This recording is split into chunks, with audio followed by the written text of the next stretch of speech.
Well, good afternoon. Thank you very much. My name is Brian Sowers.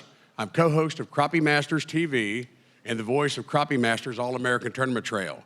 It's my honor and my privilege to be here again this year to talk about my personal and tournament experience in the safe use of E10 fuel in my boat exclusively. That's all I use. And frankly, I'd hoped the passion of the testimonies and support of higher and intended RVO numbers last year would have resonated a little bit more than they obviously did. That's why we're here again this year. Just a little background. I have an ag background, over a decade as a farm broadcaster, outdoor show radio host, and even more as a boater, a tournament angler, avid outdoorsman, and conservationist. I've studied and I've learned that ethanol-enhanced fuel is not only safe to use in my outboard engine, it's frankly a better choice.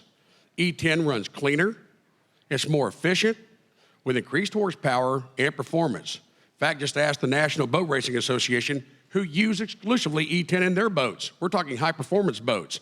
Has lower emissions. Even more important, it's better for the health of our lakes, our streams and waterways, the air that we breathe, and the environment overall. EPA, environmental protection, that's something we want you to remember. The last thing we want is to go back to the days of MTBEs polluting and killing our lakes.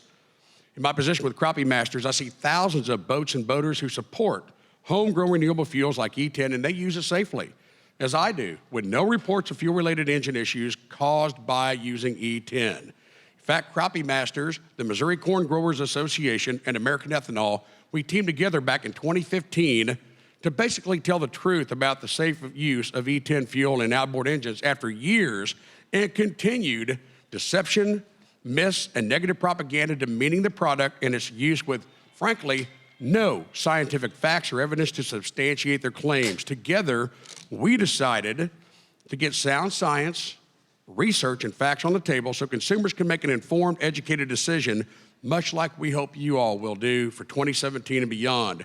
Through an aggressive campaign that focuses on education, conservation, dialogue, and discussion, we're seeing the results, not only on the tournament trail, but also within the marine industry. And most boat owners are not only new and older boats as well. They're finding out. And one of the examples I wanted to stress today is a program that instituted through Crappie Masters, the Missouri Corn Growers Association, and American Ethanol. We are rewarding winners bonus money if they're using E10 fuel in their boat.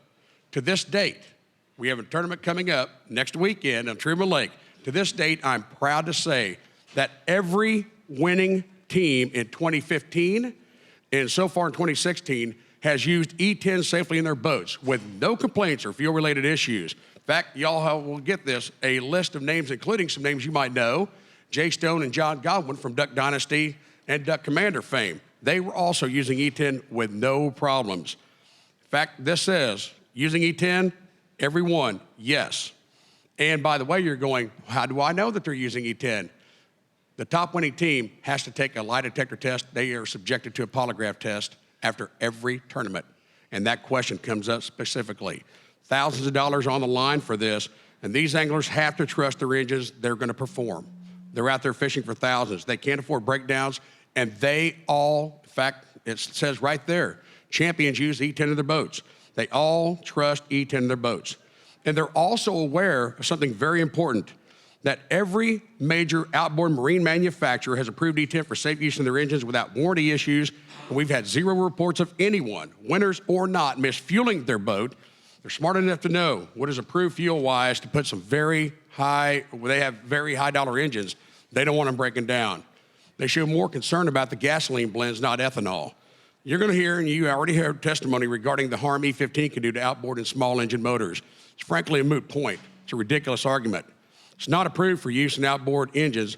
Most boaters realize that, and no one is pushing for it at this time. In conclusion, it's time we make correct decisions, not ones with potential catastrophic consequences and going backward with RVO numbers, and that has that potential. Then we go back to a greater reliance on foreign oil, back to polluted air and waterways, back to inflicting unnecessary and irreversible harm to our environment and natural resources. I don't want to be the person to have to tell my grandchildren that decisions made by some has caused damage their generation can't repair, if they can even be repaired at all. I'm sure we would all agree with that that's here in the room. That being said, the time is now to make an investment in our children's future. It's time to invest in America's farmers. Time to invest in a cleaner environment, cleaner air, cleaner water, cleaner natural resources. It's time to invest in ourselves and what we can do and provide. It's time we invest in America.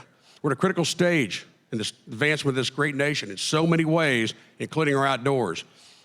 Finally, my father told me, in this country, we set and lead by example for the world through success, not one of failure and poor decisions.